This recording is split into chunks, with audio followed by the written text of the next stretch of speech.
Assalamualaikum warahmatullahi wabarakatuh. Di sini saya dan rekan-rekan saya akan mempresentasikan produk kita yaitu Thrifters.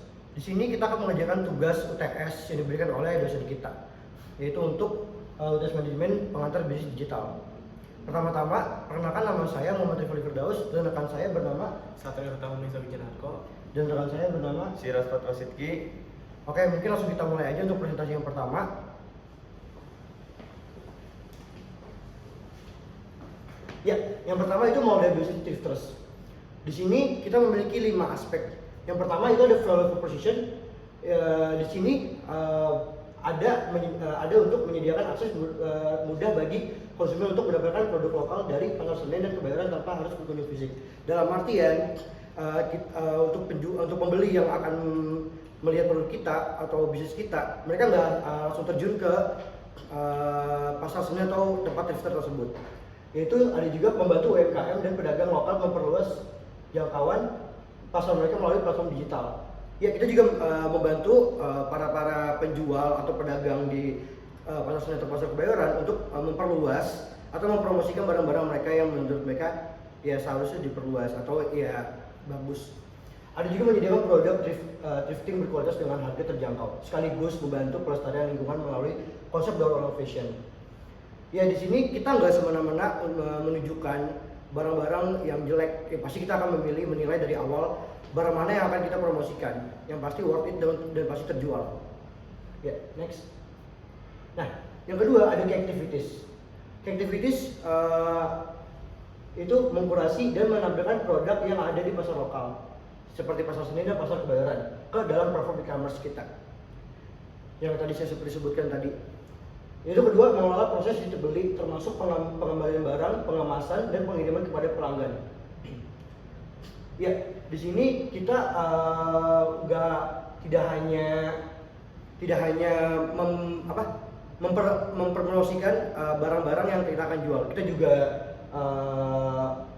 pengemasan dari kita juga, pengiriman kepada pelanggan dari kita juga. Dan yang kedua itu ada bekerja sama dengan UMKM lokal untuk meningkatkan kualitas produk dan layanan mereka.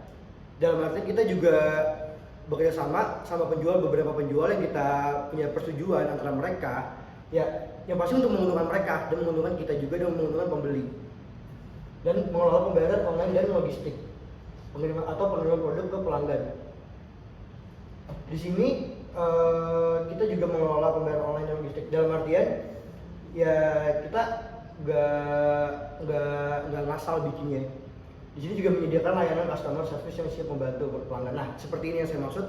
Dalam artian di sini kita nggak hanya ya kita punya bagian di mana untuk merespon para pelanggan agar nyaman dan enjoy sama produk kita atau bisnis kita, e-commerce kita.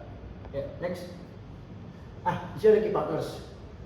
UMKM dan pedagang lokal di pasar senen dan kebayoran. Ya, kita akan bekerjasama sama mereka. Yang tadi saya udah mention. Di sini kita juga ada penyediaan layanan logistik atau kurir untuk pengiriman barang. Nah, di sini kita juga ada bagiannya kan yang tadi disebutkan. Di sini kita punya bagian juga untuk pengiriman barang. Kita mungkin bisa bekerja sama dengan Lalamove atau Si Cepat, atau mungkin dari kita sendiri kita punya orang. Itu mungkin masih bisa diperlanjutkan. Ada juga payment gateway untuk memproses pembayaran digital. Ya, kita di sini juga punya payment gateway. Kita bisa pakai GoPay ataupun OVO ataupun Dana. Ya mungkin bisa pakai m-banking, cuman itu belum ada di kita. Mungkin kedepannya akan ada kayak seperti itu. Ya, pemerintah daerah dan komunitas lokal untuk mempromosikan inisiatif ini. Ya, kita pastinya akan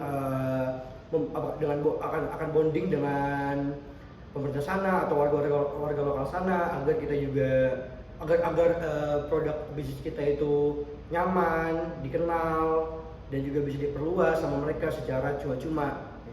Next. Lalu ada revenue streams. Di sini komisi dari setiap transaksi kita beli, misalnya 10% dari total transaksi. Ya, kita keuntungan itu dari 10% dari yang kita jual, seperti itu. Yang kita bisniskan. Biaya jasa pengiriman atau pengelolaan titik beli yang bisa dikenakan kepada pelanggan. Nah, di sini yang tadi saya bilang seperti Lalamove atau Si Cepat atau mungkin dari kita, itu nggak kita yang bayar, tapi itu dari pembeli. Itu ya sebenarnya nggak jauh beda sama yang namanya ongkir kayak gitu. Di sini kemungkinan pendapat dari iklan atau promosi produk UMKM di platform. Ya mungkin kita bisa naruh, mungkin kita akan menerima endorse, mungkin dari ya, tempat-tempat yang berhubungan sama bisnis kita, atau mungkin kita juga akan menaruh ads seperti ya yang pasti menguntungkan kita juga dan menguntungkan ads tersebut. Next, ya. Yang terakhir ada cost structure. Nah, cost structure ini biaya-biaya akan kita keluarkan seperti biaya pengembangan dan pemeliharaan di platform e-commerce, biaya operasional untuk pengelolaan titik beli, seperti pengiriman barang, kemasan, biaya pemasaran dan promosi, biaya kerjasama dengan payment gateway dan logistik, seperti itu. Ya, sekian dari saya akan lanjutkan oleh teman saya. Nah, yang kedua kita ada strategi pemasaran reverse. Yang pertama tuh ada awareness. Menggunakan media sosial kayak Instagram, TikTok, Facebook untuk mempromosikan produk-produknya. Jadi pembeli atau itu bisa melihat produk-produk yang kita tawarkan itu apa aja gitu. Terus kita tuh ngambilnya dari pasar seni dan kebayoran. Kita menunjukkan sisi otentik dari pasar tradisional yang unik dan beragam. Terus kita membuat konten video singkat, menampilkan proses pembelian di pasar hingga pengiriman barang kepada konsumennya atau pelanggan. Terus kita ada memanfaatkan influencer lokal untuk mempromosikan layanan jasa titip ini. Kita berkolaborasi dengan UMKM untuk menjalankan kampanye promosi bersama seperti diskon, banding produk atau produk eksklusif lainnya. Next. Nah, selanjutnya kita ada pemasaran digital nih.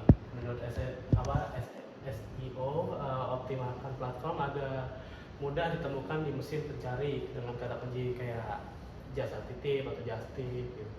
Jasa titip first name, belanja thrifting kebayoran dan lain-lain. Terus kita ada iklan berbayar menggunakan Google Ads dan iklan media sosial untuk menarik audiens yang lebih luas. Terus kita ada email marketing, mengirimkan penawaran khusus, informasi produk terbaru dan promosi langsung kepada pelanggan yang sudah terdaftar. Next. Terus yang ketiga ada program loyalitas, membuat program loyalitas pelanggan seperti point reward untuk setiap pembelian yang bisa ditukarkan dengan diskon atau produk gratis. Terus memberikan voucher diskon bagi pelanggan pertama atau bagi pelanggan yang mereferensikan Thrifters ke teman-temannya. Next.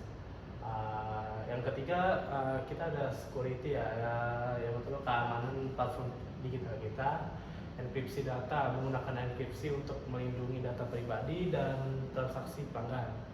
Terus ada sistem autentikasi yang kuat, menerapkan autentikasi 2 faktor untuk keamanan akun pengguna. Terus keamanan pembayaran, memastikan pengguna payment gateway